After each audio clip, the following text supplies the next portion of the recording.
So I'm not in my usual setup right now, so you're gonna have to bear with me for this video, but I really wanted to talk about something and get it off my chest. I love a good teaser or trailer video. It builds excitement, monkey brain neuron activates. Forget what you think about the movies or the TV shows themselves, making a trailer in itself is an art, a product in its own right, and one of the most important ingredients for hype. And ooh, the Alice in Borderlands Season 3 trailer? Sheer goosebumps and pure excitement from me. The narration, the voice lines, the characters, the music. Rowley has officially joined the hype train. It just feels right. Wife and husband that look like they're in distress and on the edge of surviving, haunted by a past they know that's true to them but not anyone else. Destruction and death that ups the stakes and creates a sense of intensity. Glowing reviews about what there is to look forward to. It's all there. So I hopped in a call with my friends and we all reviewed the trailer together and they didn't like it. They said it was cliche, too predictable. They said that there were too many reused elements. The directors could have gone down a different path. And as I listened to their discussion with me, I turned around and realized that they were right, and I couldn't argue against them.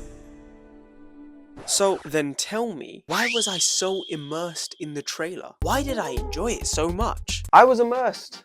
I had goosebumps and more, all because of one thing that opened up so many doors into how the story could go. The Joker card. There's one specific scene with two small words that had me extremely curious as to how this would go down. This was a box room with glowing lights, with two individuals standing across each other, with subtitles at the bottom of the screen that simply said, "Endless possibilities."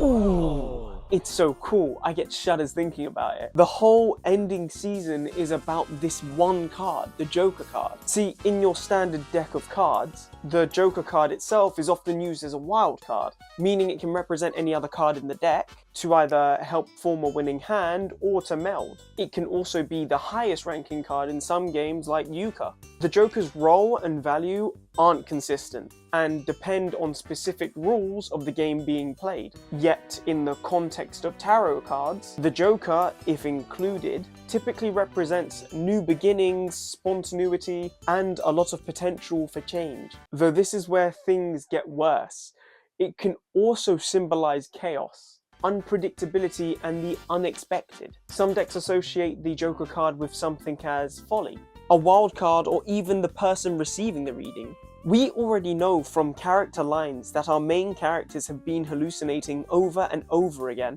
about events in the Borderland, even though they're meant to be in real life, which could lead the show down two different brilliant paths that I am genuinely excited for if they go this way, which is also my arguments towards my friends that disagreed with me about why I think this show is still so much more worth it than we realize. Path number one, the illusion idea. It will all come back to you. Arisu, Usagi, and their companions never truly left the Borderland behind.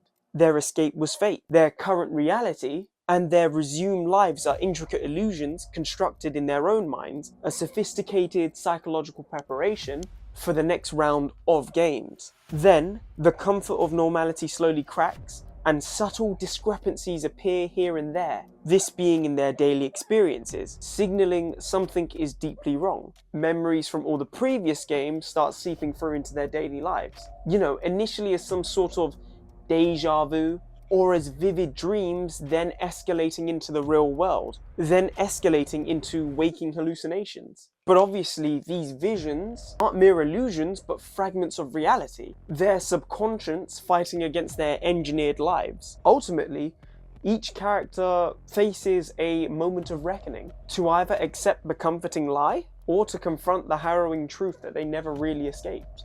Awakening once more to the harsh realities of the Borderland, but stronger, wiser, but infinitely more wary as to what comes next. Tell me that is not a sick idea. Come on, you can easily grab that understanding from the trailer. Or alternatively, a second theory, or shall we say path 2, the returning to the Borderlands. One of the characters says in the trailer, human emotions are threads.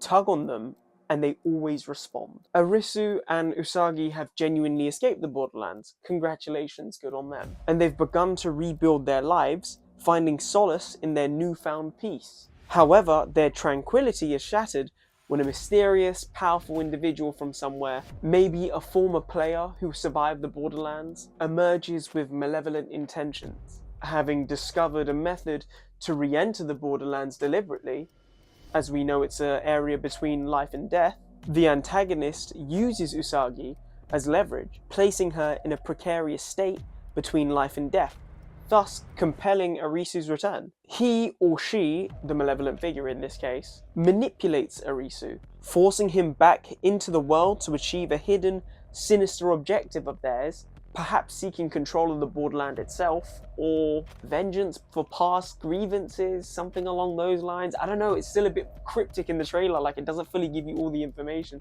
so I'm a bit like, You know, I like the storyline of this part, but I'm also still trying to develop the idea a bit more, you feel me? Either way, this still allows Arisu to uncover and navigate the deeper ends of the Borderlands. You know, the true purpose of the games. To uncover secrets that blur the line between friend and foe, hero and villain, and so much more. You know, give us that real good chunk of narrative from the story that we didn't get in the previous seasons. Ultimately, testing the strength and resilience of human connection under the most extreme circumstances. You know what?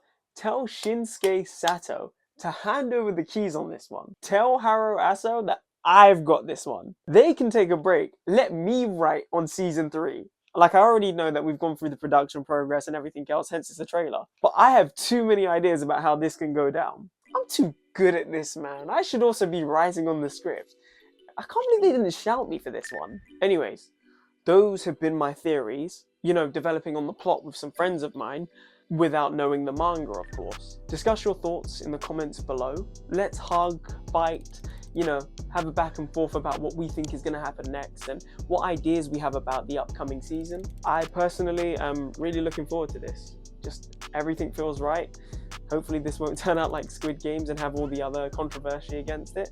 Please like, subscribe, and if you haven't seen it already, check out my tier list on all the previous Borderland games that we've seen so far, and let me know what you think about it. Now, if you don't mind, I've got some other business to handle.